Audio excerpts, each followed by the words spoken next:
Changing jobs is hard nowadays. Money is not flowing around as it was 2 years ago. And we're not seeing as many YouTube videos with people working for big tech, making millions and not doing any work all day. However, if you are in the position where you want to change jobs, you will need to carefully choose your next company. I have seen countless examples of naive people on Reddit who took jobs with the wrong company and now they are either forced to change or worse, they want to take sabbaticals because of the high burnout. Let's take a look at the steps I take when choosing my next company. Number one on my list is financials. There are a lot of metrics that you can track, but the most important is this: profitability. Is the company profitable?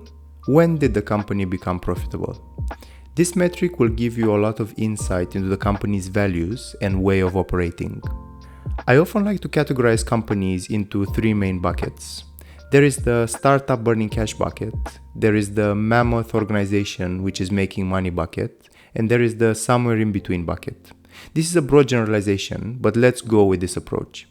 As a general rule of thumb, I always prefer going for companies in the somewhere in the middle bucket.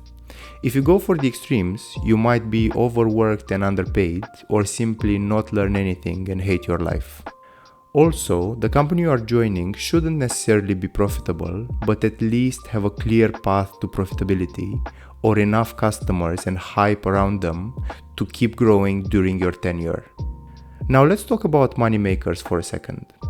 Talking about financials, we need to understand what are the money makers of the company and if your future job is related to those money makers.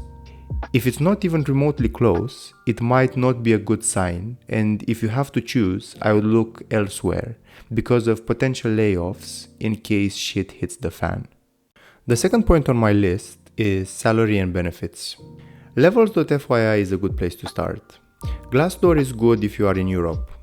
Compare salaries offered by the company with the rest of the market.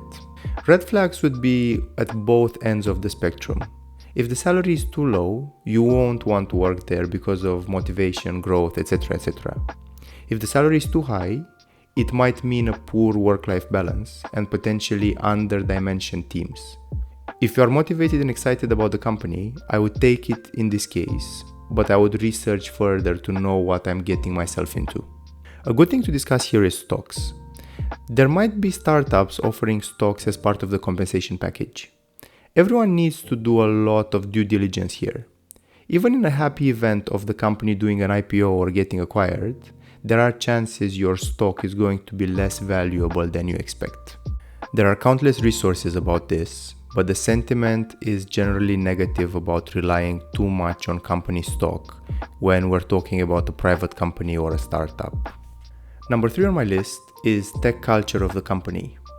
If the company puts engineering at the core, that is a great company to work for from this perspective.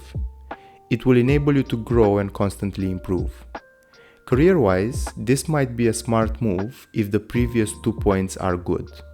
On the other hand, if engineering is treated like IT, it might not be the best place if you are highly ambitious in your career. These companies might have other benefits which might be important to you, so there is no right or wrong here, just different perspectives. Number 4 on my list is researching online reviews. The internet is a great friend when vetting a company.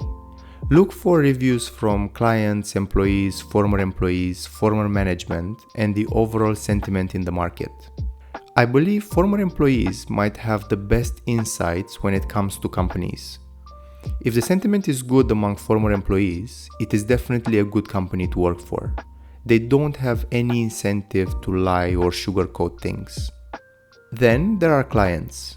Are clients happy with the product the company is selling? If the answer is yes, and there are a lot of customers, again, that is a great sign and you want to be a part of that. If the answer is no, investigate further. It will give you some perspective on the overall situation of the company.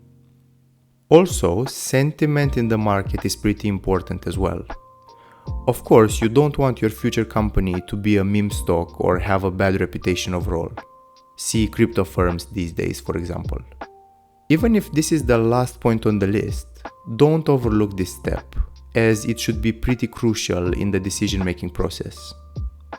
And these are the main ways I vet a company before considering joining them as a software engineer. Do you have any other tips and tricks when looking for a new job with a new company? Let me know in the comments below. Please like and subscribe to my channel for more content like this, and I will see you next time.